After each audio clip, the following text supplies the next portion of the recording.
Hi, Melissa Jakes with John L. Scott Real Estate, and this week on Cruising Columbia County, we are going to the Clatskanie Food Hub. Now, the Clatskanie Food Hub is actually part of the Clatskanie Farmer Collective, and here I have Jasmine, the Executive Director, to talk a little bit about it.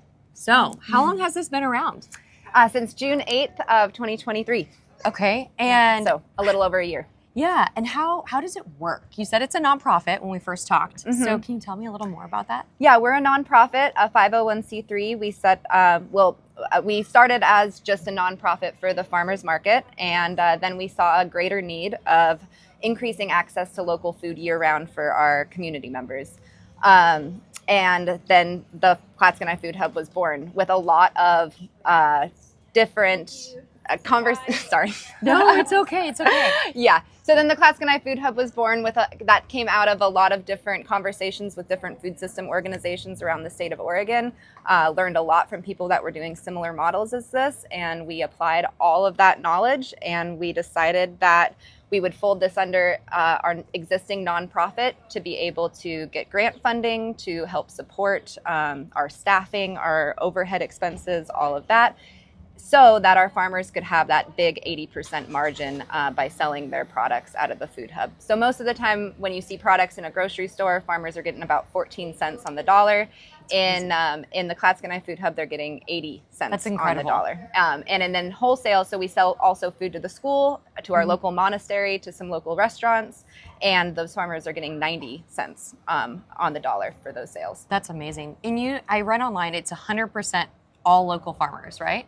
That have to supply everything in here? Yeah, our rule is 100-mile radius, and we like to focus on small and micro businesses. If there's somebody that's doing a product closer to Clatskanie, I will always prioritize them. We kind of exclude the Portland Metro producers unless there's something that is being produced there that we really want to see in our marketplace. And, and we hear from our community members that they're driving a long ways to go and find. Yeah. So that's a 100-mile radius of Clatskanie, all the products are coming from. Yeah. Well, and with that too, what kind of offerings? I saw that we have some meat, and we can go take a look here shortly inside. But we've got meat, flowers, and it rotates, right? Based on what's in season? Yeah, we're 100% local. So you won't see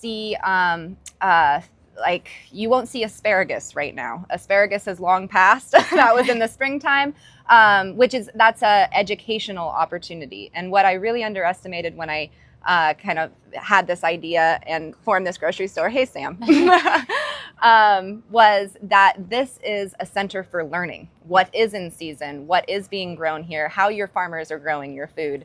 It's a hub, it's a place for connection. It's not just about selling food. I have people that come in and just ask, hey, are there any local apple trees that you know that people are that's available to harvest that I could just go to their house? So it's gleaning opportunities. It's making connections and people coming in and saying, I have some extra pears.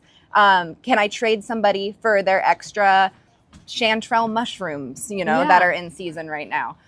So it's all of those connections that are happening. And then it's the sale of local products, which we have meat, we have dairy, we have seafood, we have all the produce that's in season.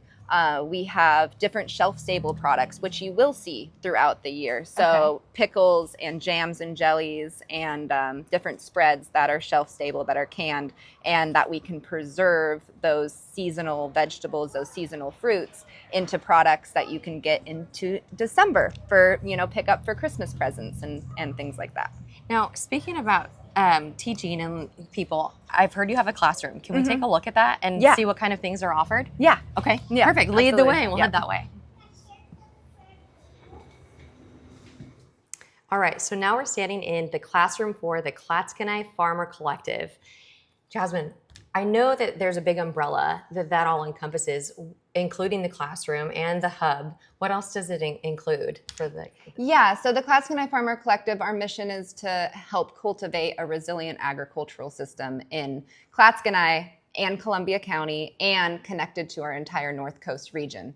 We do that through partnerships with other food hubs throughout the region, a food distribution network that consists of me and my little Honda Element and a bunch of other farmers' vehicles and some refrigerated vans, thank goodness. There's also the farmers market that you guys saw, and that has been around for the last decade. It's called the community living room of Clatskanie, and it's very beloved. And then we have our classroom here. We have our year-round food hub. We have our community garden, and then soon to be our commercial kitchen, which will be part of this classroom. And what classes do you teach in here? We teach all kinds of classes. Mainly, they have an agricultural theme to them. And the craft classes that we teach have a land-based component. So we did some natural dyeing courses, some natural wreath making courses. Those were very popular. We did a basket weaving course, harvesting cedar and weaving with it, and these adorable little baskets from an indigenous elder who lives up in Skagit County. And then we do pickling classes, all kinds of food preservation classes, because like we've talked about, the food is 100% local in there. And that means that a big wave of food comes on, specifically right now. You should see our walk-in, it's packed to the rim. And so our locals need to know how to process that food and put it up so that they have access to that food throughout the entire year, because we don't have a year-round growing season where we live. Right. And so I think of it like these classes are building really robust and full packed pantries all around Columbia County. And in that, if we have a community that has their own home pantries fully stocked, we're resilient. We are prepared for emergencies, and that's what's gonna make us come together in those tough times, right? And help us come together. Absolutely. Well, and how many people can sit in here for a classroom? I mean, this is a huge space. Yeah, we've had 60 people in here. That's what the fire, or no, I think the fire department will let me have 120 people in here. And I said, are you sure? But yeah, 60 people. We can seat 40 people though. Okay. Yeah. That's pretty incredible. And we are in transition space right now. Our commercial kitchen is getting built out, so keep that in mind. And that will be in here, the commercial kitchen. Yeah. So that's amazing. We'll have to explore that on another episode. Yeah. In the meantime, let's go take a look at that garden. Okay, cool. All right. All right, and on our way out to the garden, we're actually going to cruise through the hub so you can kind of see what offerings it has. It has local honey, we've got jams and all kinds of goods. We've got salads and fruit and wine. We've got locals shopping here as well. And like lots of good veggies, and everything that's local tends to taste better, right? And then you've got tons of different meats. So bacon, pork chops, sausages. And then if you're like me and you love some fresh flowers in the house, you actually can grab a bouquet of flowers. So on to the garden.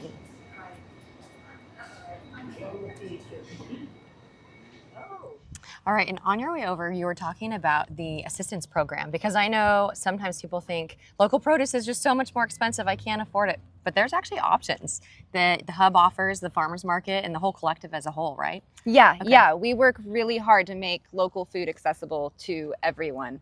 And whether that be you're buying in bulk, we have great bulk discounts that get that price per pound down.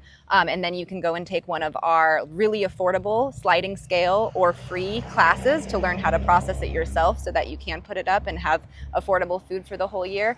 Or you can use one of our food assistance currency programs.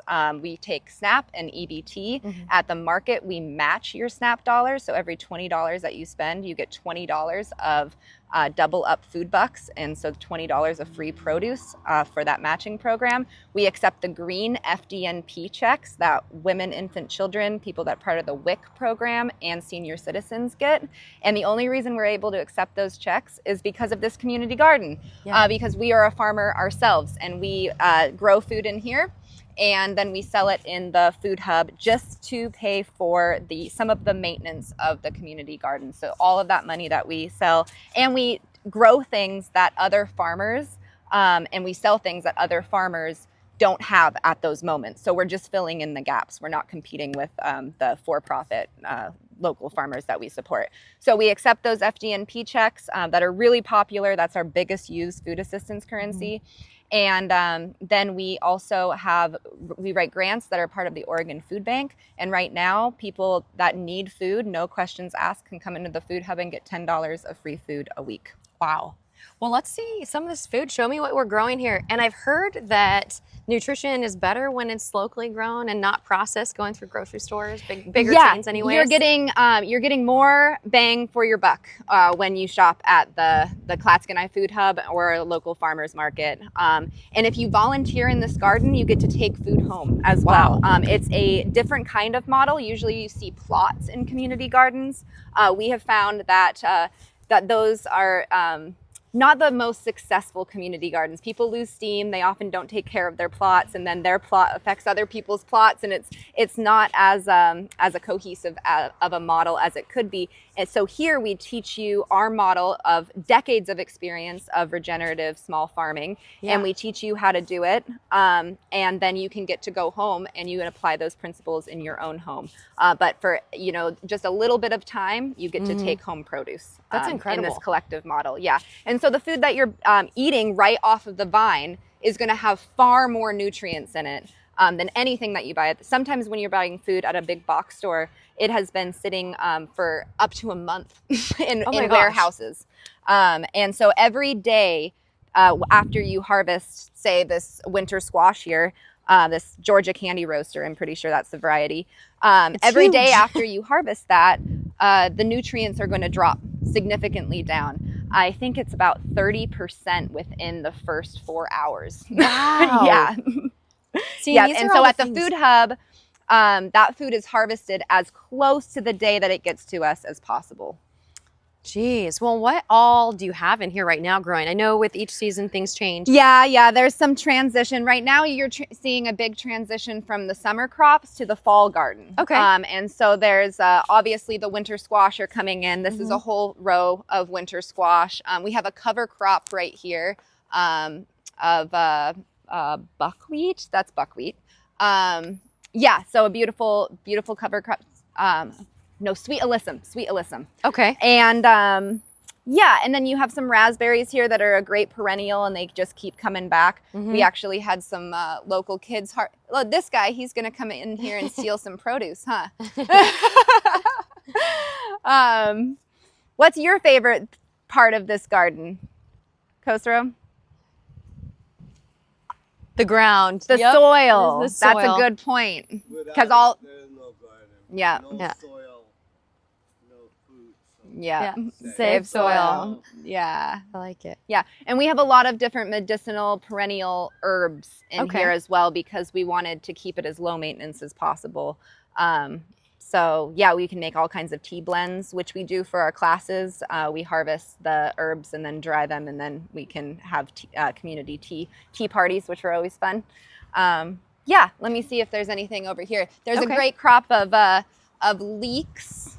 Have you ever had a leek? I haven't. I actually don't eat a ton of veggies, and probably because I buy it from the big grocery store chains, and they just don't taste as good. Yeah, right? So, yeah. There is, these leeks are a great substitute for onions. If you've heard of potato leek soup, maybe that your grandma made. Yeah. And we have a lot of farmers that grow leeks. They just are easier to grow than onions, and they're so flavorful, and they have just a longer growing season compared to onions that take a while. Well, rumor has it, wrapping up the farmers market season, there's something happening at the end of the month, the last Saturday. Yeah, Harvest Festival. Harvest Festival. Yeah. Harvest Festival is just always fun. This year we have a trebuchet that we're going to pull out. A trebuchet is a kind of like a cannon. We're going to launch zucchinis across the park. Whoa. Yeah. Because just to show abundance, right? Yeah. And when you grow one zucchini plant, how many zucchinis do you get? You get a lot.